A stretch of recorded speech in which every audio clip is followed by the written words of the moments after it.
जाओ तेरा गुणगान गाती हूँ, तेरा गुणगान गाती हूँ।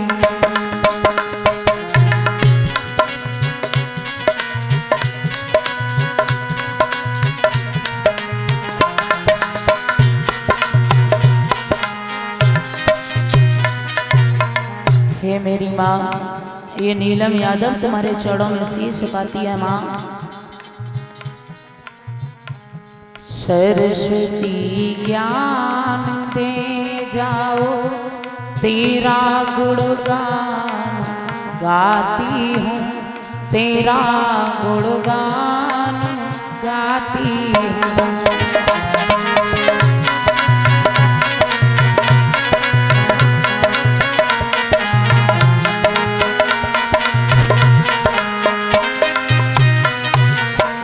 और तुम्हें सुमिरो ओ शिव शंकर, तुम्हें देवों की देवा हो।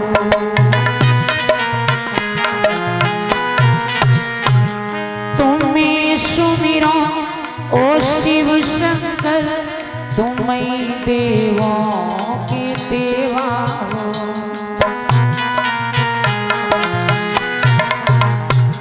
जटा में गंगा की धारा तेरा गुणगान गाती हूँ, शीश चरणों झुकाती हूँ।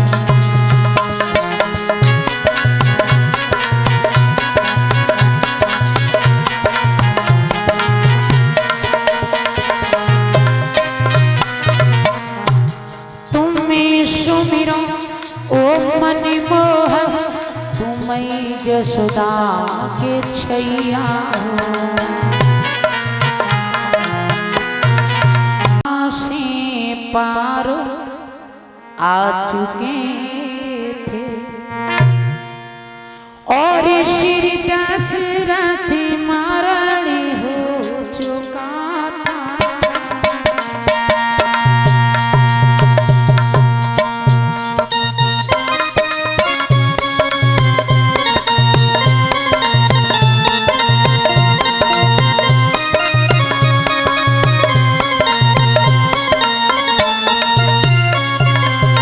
मर्यादा पुरुषोत्तम श्री राम को वनवास हो गया था।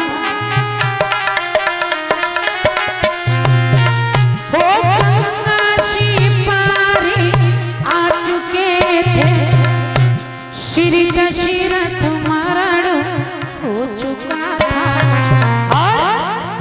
और सुग्रीव मित्रता भई थी, और सुग्रीव मित्रता भई थी। और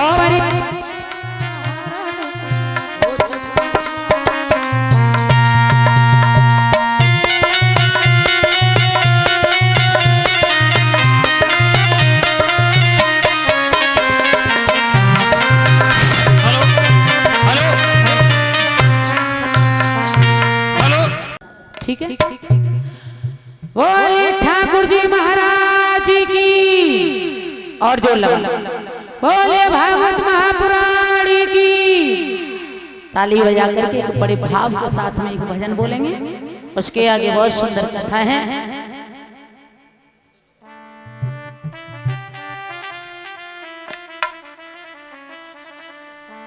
आरे ब्रज मंडल सोते सुगुमाय दे रसिया रे ब्रज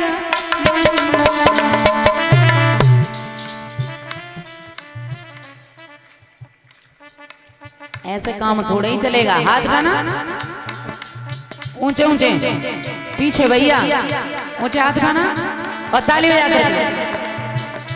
ब्रज मंडल सोते सुगुमाय दे रसिया रे ब्रज मंडल सोते सुगुमाय दे रसिया रे ब्रज मंडल।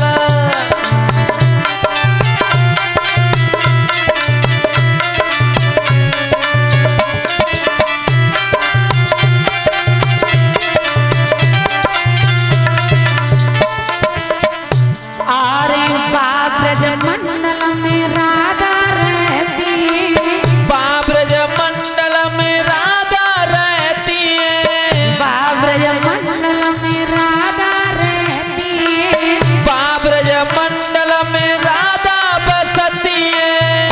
जिनके लंबे लंबे केस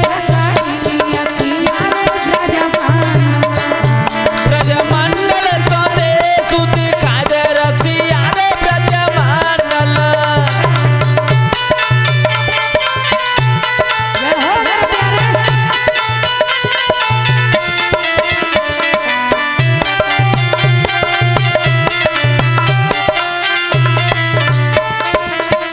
अरे ब्रज मंडल में श्याम रहता है, ब्रज मंडल में काना बसता है, ब्रज मंडल में मोहन रहता है, ब्रज मंडल में मोहन बसता है। जिनके घुंघराल बाल बड़ी है ब्रज मंडल तो दे सुत खाद रसिया रे ब्रज मंडल।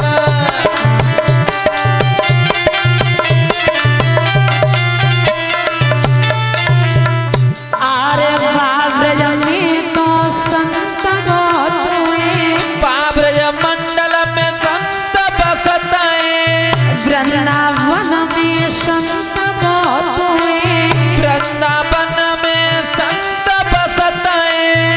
कोई गावे भजन कोई गावे रसिया रे ब्रज मंडल। ब्रज मंडल तो दे सुत खाद रसिया रे ब्रज मंडल।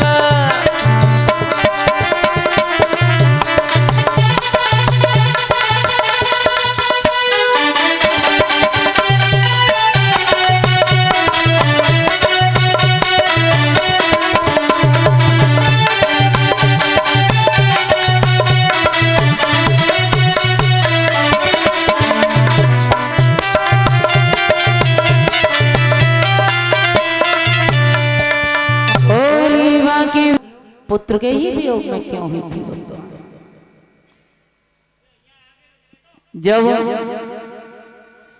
कैकेयी ने वरदान मांगा था, महाराज मेरे आपके पास 2 वरदान शेष हैं। महाराज दशरथ कहने लगे कैकेयी आप बड़ा खुश होकर के हमसे वरदान मांग सकती हैं। कैकेयी ने कहा था, महाराज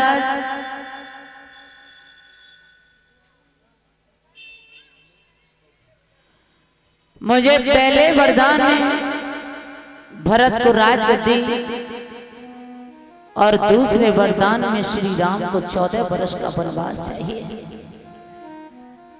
आहा, तो जब राम को 14 वर्ष का वनवास सुना तो दशरथ ने कहा था कि कहीं बात नहीं करते हैं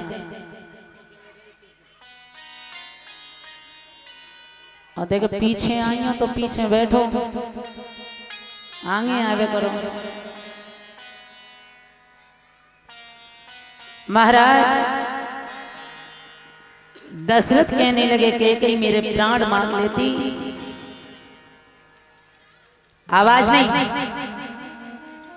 लेकिन राम जैसे बेटा को वनवास नहीं मांगती। वैसे तो दशरथ को अपने चारों ही बेटा प्यारे थे। एक बाप के लिए 4 संतान होती है तो चारों बाप को प्यारी होती है, लेकिन महाराज दशरथ की आत्मा कुछ राम की तरफ ज्यादा थी। जब छोटे थे तो विश्वामित्र जब राम और लक्ष्मण को लेने आए थे, कहा था दशरथ ये राम और लक्ष्मण को हमें दे दो, तो जवाब दिया था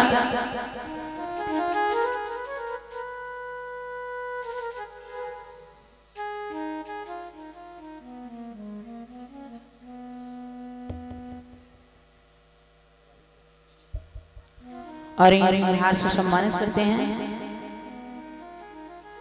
आलोक यादव जो ग्राम शहरपुर के रहने वाले हैं। राधा रानी हमेशा आगे बढ़ा रखे, धर्म के रास्ते पर चलें, यही मेरी आशा और आकांक्षा। महाराज जवाब दिया था दशरथ ने विश्वामित्र को, प्रभु वैसे तो मेरे चारों बेटा मेरे लिए बराबर है, वैसे मुझे चारों ही पुत्र प्यारे हैं, लेकिन हाथ जोड़ करके दशरथ जी खड़े हो गए थे, एक शब्द को कहा था महाराज, एक बात, और बोले हैं महाराज दशरथ जी कि सवसुतमोहि और प्राण की नाही। महाराज वैसे तो मेरे चार बेटा हैं और चारों ही बेटा मेरे प्राण हैं, लेकिन एक बात है कि सवसुतमोहि और प्राण की नाही, पर राम देतना और बने गोसाई।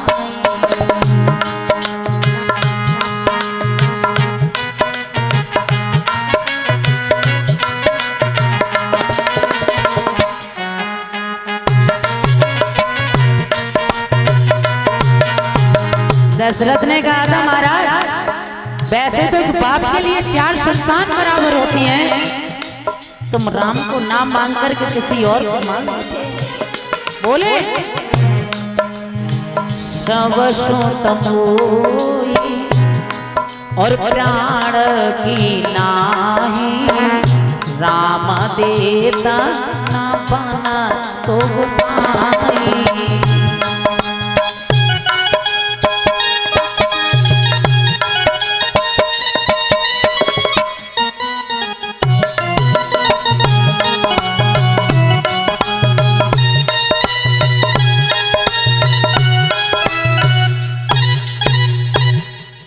राम को ना मांगते, क्योंकि जब राम हमसे अलग होता है तो लगता है कि शरीर से प्राण अलग हो रहे हैं। उन्हीं दशरथ से कैकेयी ने मांगा था महाराज मुझे पहले वरदान में भरत को राजगद्दी और दूसरे वरदान में श्री राम को 14 वर्ष का वनवास चाहिए। तो दशरथ ने कहा था कैकेयी तू मेरे प्राण मांग लेती, लेकिन मेरे प्राण ना मांगती, मेरा राम मेरा प्राण है। महाराज कैकेयी ने वरदान मांगा था, तो इस बात को सुनकर के महाराज दशरथ ने अपने प्राणों को त्याग दिया था। दशरथ की मृत्यु हो गई थी। परीक्षित महाराज जी दशरथ की मृत्यु पुत्र के ही वियोग में क्यों हुई थी? महाराज एक बार की बात है कि महाराज दशरथ को श्राप लग गया था। अंधे माता पिता को श्रवण कुमार, जब अंधे माता पिता ने कहा था लाला बड़ी इच्छा है कि हमें तू गंगा स्नान करा दे, पता नहीं बुढ़ापा है कब कितने समय चले जाएं। और बेटा वही होता है जो अपने माँ बाप की सेवा करता है, पत्नी करे या न करे, लेकिन एक पुत्र को अपने माँ बाप की सेवा करना बहुत जरूरी है। इस माँ बाप कितना बड़ा बलिदान कोई दुनिया में दे नहीं सकता है। एक बाप सारी जिंदगी को लगा देता है बेटा को पालने में, पाल करके पढ़ाता है, पोसता है, बड़ा करता है, मेहनत करता है, और जैसे ही शादी हुई पत्नी घर में आई तो बेटा शादी के बाद वो समय भी आ जाता है कि 5 मिनट अपनी माँ से अकेले में बात नहीं कर सकता है, क्योंकि जब पत्नी आ गई तो अगर थोड़ी भी माँ के पास बैठ गया तो पत्नी की आया के सामने घर में कहूगी न बाप तो बतरा ले, अम्मा तो बतरा ले, नौकरी के रुपया सब अम्मा ही दे, हमें कुछ मत दे। तो माँ डर के वजह से बोलती नहीं है, लाला तुम होते अकेले में बात मत कर, तेरी पत्नी तुझसे बहुत लड़ती है। तो माँ की वो 5 मिनट भी छूट जाती है। माँ ने बलिदान कर दिया, सारी जिंदगी बेटा को पाला, लेकिन पाल पोष करके बेटा जवान हुआ तो पत्नी के हाथों में दे दिया, जा मैंने अपने पुत्र को तुझे दे दिया। इतना बड़ा बलिदान कोई कर सकता है? लोग कहते हैं कि बेटी को विदा कर दिया, कि बाप ने अपनी बेटी को बलिदान कर दिया, लेकिन बाप बेटी को बलिदान नहीं करता। बलिदान तो ये बेटे हो जाते हैं। पूरा बच्चा बड़ा किया, लिखाया पढ़ाया, वो बलिदान कर दिया। कमा करके लाता, वो भी दे दिया। सारी जिंदगी खुद कमाया, वो भी दान कर दिया। खेत वेत सब कुछ हुआ तो सब दे दिया। लेकिन माँ, एक माँ जानती है कि दिल कितना रोता है। एक माँ का जब कोई नहीं होता है, उसका बेटा भी उससे अलग हो जाता है,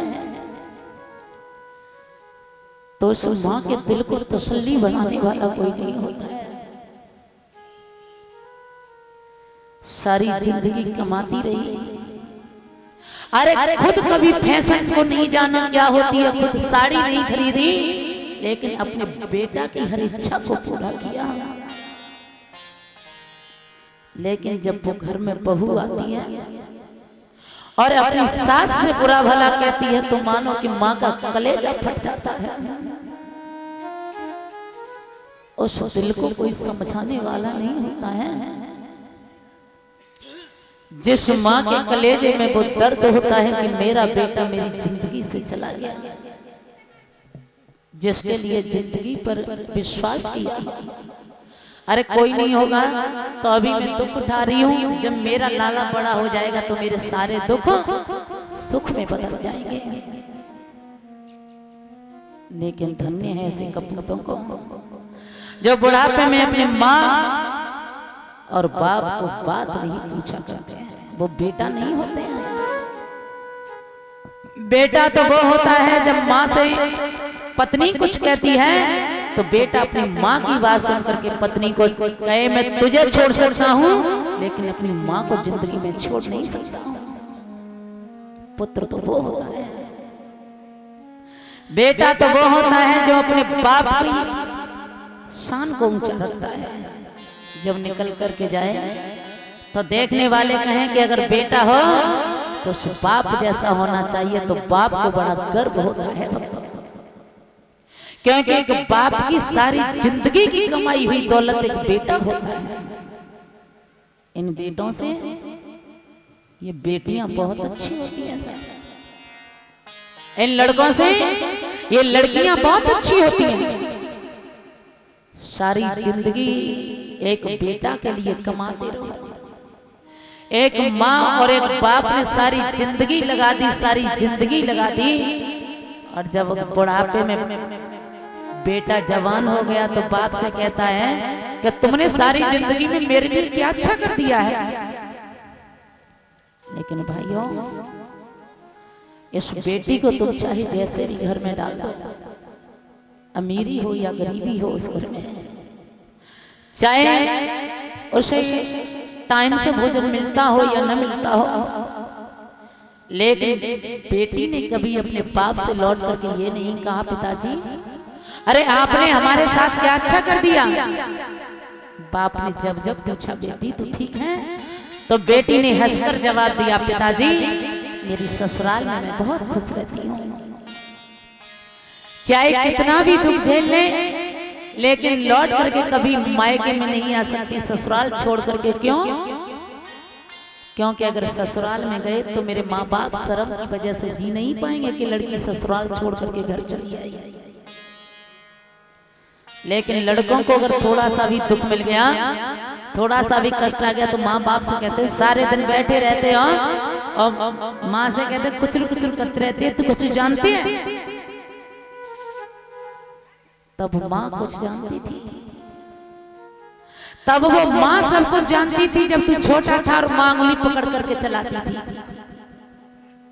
माँ रोटी बना रही है और अपने पास बिठा लिया, तब पूछ रहा है मैया अम्मा जी कौआ कहते हैं आओ है, तो मैया कहती थी जी वहां से आए हुए जी। कौआ कहा करते हैं तो मैया कहती जी जी करते हैं। बेहूदे सवाल जी, गैया का खाते हैं, गैया कहाँ जा रही है। तो माँ काम भी करती थी और तुझे समझाती भी रहती थी। लेकिन जब बुढ़ापा आ गया तो माँ ने अगर एक शब्द कह दिया बीच में तो बेटा कहता है माँ तू कुछ जानती नहीं है। तो वो माँ है चुपचाप रह जाती है। लाला अरे बड़ी बूढ़ी हूँ, गलती तो है ही जाते, बीच में बोलने की आदत हो गई है, कोई बात नहीं अब नहीं बोलेंगे। वो माँ है जो सारे दुखों को, सारे पापों को, सारे कर्मों को माफ करने वाली होती है। वो सिर्फ माँ होती है। इस माँ के समान दुनिया में कोई और नहीं होता है। अपने बेटा को प्यार करने वाली वो माँ। बेटा चाहे कितना नाराज हो जाए, जब तक भोजन न खा ले तब तक भोजन ना खाने वाली वो माँ। अपने बेटा को गले से लगाने वाली वो माँ। इस माँ के अलावा दुनिया में कोई प्यार ही नहीं होता है। मैंने देखा कि माँ के समान संसार में कोई गुरु नजर नहीं।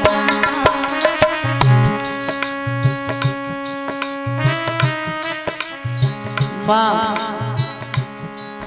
अपने बेटा को कलेजे से लगा करके प्यार करने वाली एक माँ। माँ का कमी तो वह महसूस करते हैं जिन लोगों ने अपने माँ के प्यार को देखा ही नहीं हो। वो किस्मत वाले होते हैं लोग जिनकी माएँ होती हैं भक्तों। माँ के समान संसार में कोई गुरु नजर नहीं आता। माँ के समान संसार में कोई गुरु नजर नहीं आता। माँ के समान संसार में कोई गुरु नजर नहीं आता। आपने देखा होगा ये तो इंसान होते हैं, पक्षी होते हैं ना पक्षी, और पक्षियों के भी बच्चे हुआ करते हैं।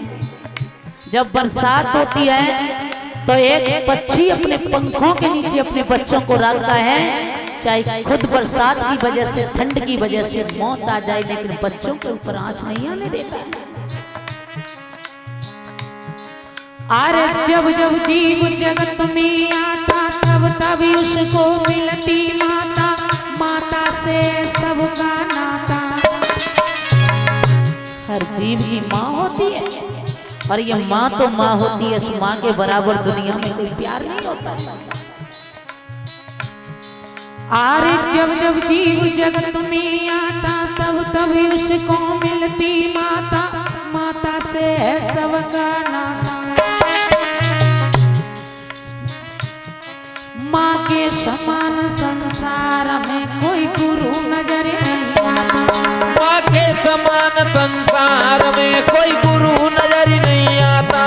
माँ के समान संसार में कोई गुरु नजर नहीं आता।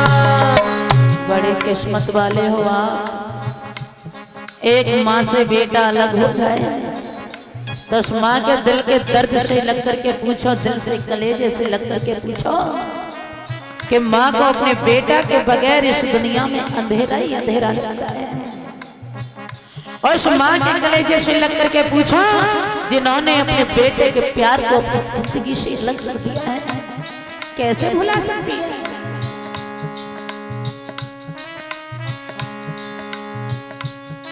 माँ के समान संसार में कोई गुरु नजर नहीं आता। माँ के समान संसार में कोई गुरु नजर नहीं आता। माँ के समान संसार में कोई गुरु नजर नहीं आता। महाराज ये माँ तो माँ होती है। अगर इंसान अपने माँ के दिल को कभी ना दुखाए तो उसे संसार में नीचा दिखाने वाला कोई पैदा नहीं हुआ। जब कैकेयी ने वरदान मांगा था महाराज दशरथ से, महाराज पहले वरदान में भरत को राजगद्दी और दूसरे में श्री राम को 14 वर्ष का वनवास चाहिए।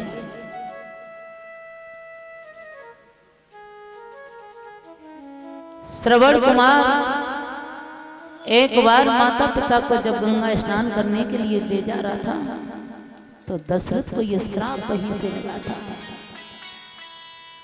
महाराज दशरथ शिकार खेलने के लिए जा रहे थे। रास्ते में चलते चलते श्रवण कुमार को प्यास सताने लगी तो अंधे माता पिता कहने लगे, लाला हमें बहुत जोर से प्यास सता रही है, ऐसा करो पानी भर के ले आओ, न प्यास की वजह से हम तड़प तड़प करके मर जाएंगे।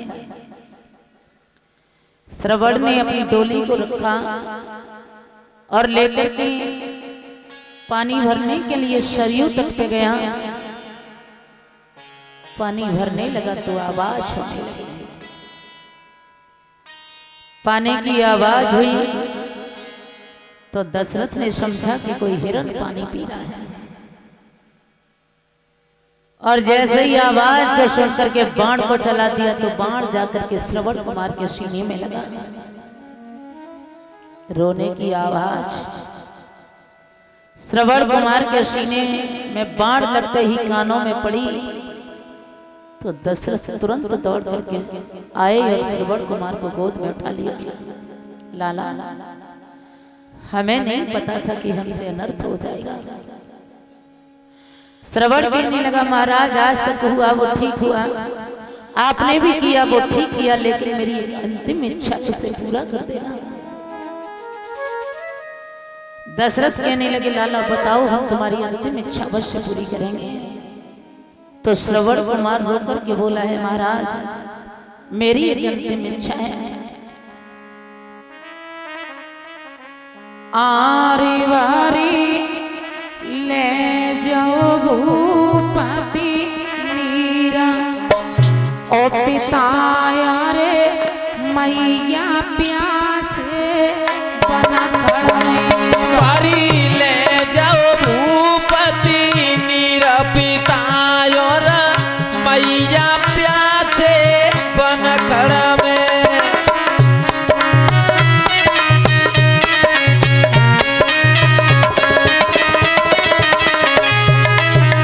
महाराज मैं अपने अंधे माता पिता को गंगा स्नान करने के लिए ले जा रहा था, लेकिन रास्ते में अंधे माता पिता को बड़ी जोर से प्यास सताने लगी।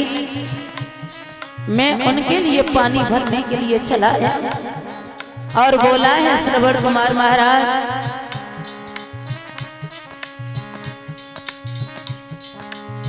मेरे माता पिता को मत बता देना कि उनका बेटा श्रवण कुमार मर चुका है। तुम मेरे मरिवे की मति कहियो, तुम मेरे मरिवे की मति कहियो, राजा मेरे मरिवे की मति कहियो, तुम मेरे मरिवे की मति कहियो। नए प्यासे तजी शरीर पिता और मैया प्यासे बन में। बारी ले जाओ भूपति नीरा, पिता और मैया प्यासे बन खड़ा में।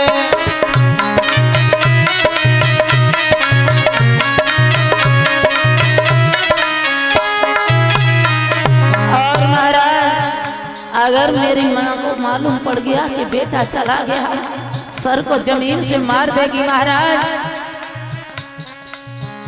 माँ बिलखी बिलखी मारी जावेगी, माँ बिलखी बिलखी मारी जावेगी, मैया बिलखी बिलखी मारी जावेगी, मैया बिलखी बिलखी मारी जावेगी। जा बेटे कांपे पावेगी, जा बेटे कांपे पावेगी। मेरे नैनन बरसत नीर पिता और मैया प्यासे बन खड़ा। बारी ले जाओ भूपति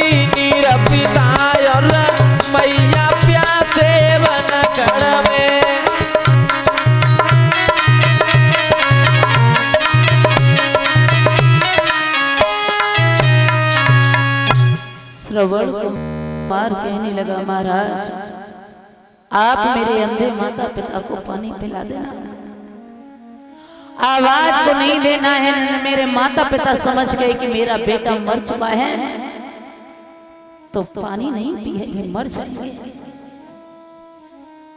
श्रवण कुमार ने अपने प्राणों को त्याग दिया। पानी को लिया, ले जाकर के दशरथ पहुंचे हैं। अंधे माता पिता कहने लगे, लाला बड़ा देर कर दिया, नहीं कोई आवाज नहीं आई। फिर बाप पूछने लगा, लाला हम बहुत देर से बड़ी जोर से प्यासे थे, आपने बड़ी देर कर दी, कोई आवाज नहीं आई। माँ कहने लगी, आप कौन हो, जब तक आवाज नहीं दोगे तब तक हम पानी नहीं पिएंगे। दशरथ ने बताया कि मैं दशरथ हूं, तुम्हारा पुत्र पानी भर रहा था तो मैंने समझा कि कोई हिरण पानी पी रहा है, तो मेरे हाथों से उसकी मृत्यु हो गई। अंधे माता पिता ने कहा, दशरथ तूने अच्छा नहीं किया, जिस पुत्र के वियोग में हम तड़प तड़प करके अपने प्राण दे रहे हैं, एक दिन वो आएगा दशरथ कि तू भी अपने पुत्र के वियोग में तड़प तड़प करके अपने प्राणों को त्याग देगा। वही श्राप लगा हुआ था महाराज दशरथ को। कैकेयी ने वरदान मांगा था, महाराज श्री राम को 14 वर्ष का वनवास चाहिए, तो दशरथ की मृत्यु हो गई थी। इस समय का कुछ पता नहीं होता है भक्तों, कहां भगवान श्री राम का राज तिलक हो रहा था और कहां महाराज दशरथ के प्राण चले गए थे। ये समय एक जैसा कभी किसी का नहीं रहा। समय समय की बात समय को परखे ज्ञानी, और समय पे पड़ती धूप समय पे बरसे पानी। एक जैसा समय मैंने किसी का नहीं देखा भक्तों। इंसान